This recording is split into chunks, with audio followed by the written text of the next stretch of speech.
acceptable. But I won't go there because I don't want to give more coverage to it. That brings to a close questions for oral answer. I call on Government Order of the Day number 1. Dairy Industry Restructuring Amendment Bill, first reading. The Honourable David Carter. Mr Speaker, I move that the Dairy Industry Restructuring Amendment Bill be now read a first time. At the appropriate time, I intend to move that the Dairy Industry Restructuring Amendment Bill be considered by the Primary Production Committee and that committee present its final report on or before 1 June 2012. The Dairy Industry Restructuring Act, or DIRA, was enacted in 2001 and was the legislation that allowed for the formation of Fonterra. 10 years on, this amendment bill will ensure that the Act remains a durable platform for the continuing growth of an efficient and innovative dairy sector, maximising its potential for the New Zealand economy. Before I get into the detail of what the bill contains, it's important to reflect Can we have some courtesy, on please? why Fonterra was created and why the DIRA legislation was put in place. Parliament enabled Fonterra's creation because it saw advantages in terms of efficiency, of scale and scope. It was anticipated that Fonterra would be able to compete more successfully in world markets. Investment and innovation in the dairy industry would be stimulated. However, providing an exemption to the Commerce Act to allow Fonterra to form had to come with conditions.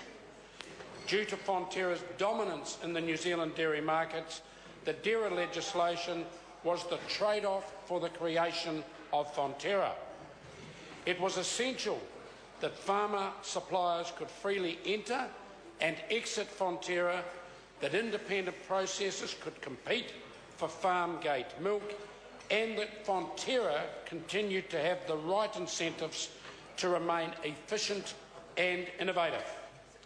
Freedom of entry and exit to and from Fonterra is largely what the DIRA is all about.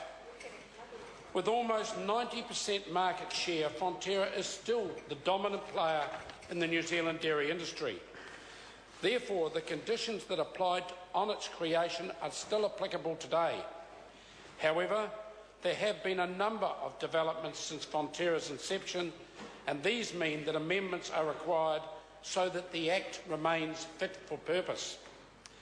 Because of Fonterra's dominance, its farm gate milk price is effectively the default price that all dairy processors in New Zealand must pay in order to attract supply from dairy farmers. DIRA does not directly intervene in Fonterra's milk price setting processes. Instead, it promotes contestability through its freedom of farmer entry and exit requirements.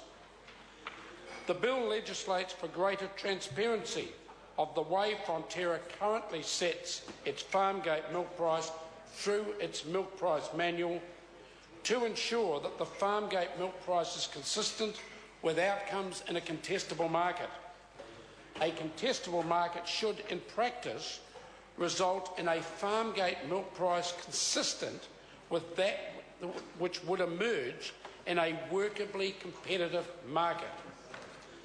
Mr Speaker, the Ministry of Agriculture and Forestry, together with the Ministry of Economic Development and Treasury, undertook a review of how Fonterra set the price it paid its farmers for milk at the farm gate. The review found that while the approach appears consistent with how the milk price would be set in a workably competitive market, Fonterra could have the incentive and the ability to pay a price that could distort the market. 2 rounds of public consultation were undertaken on potential amendments to strengthen confidence in Fonterra's farm gate milk price. The consultations confirmed the need for greater transparency in the milk price setting process. To achieve this, the bill includes the following measures. 1. Embedding Fonterra's current milk price governance arrangements into legislation. 2. Requiring Fonterra to publicly disclose information in relation to its milk price setting. And 3. Introducing a milk price monitoring regime to be undertaken by the Commerce Commission. The bill also includes a number of new provisions to allow for Fonterra's proposed Trading Amongst Farmers regime, or TAF as it has become known. Under TAF, farmers wanting to purchase or sell Fonterra shares would trade in a market rather than transacting directly with Fonterra, as is currently the case. In addition, an external fund will be established and the farmers will be able to sell a portion of their shares to the fund in exchange for cash. Internal investors would be able to purchase the beneficial rights, in other words, the dividend, and any changes in value to shares that the farmers sold into the fund. Mr. Speaker, Fonterra will remain 100% farmer supplier-owned, as voting will stay with Fonterra farmer suppliers.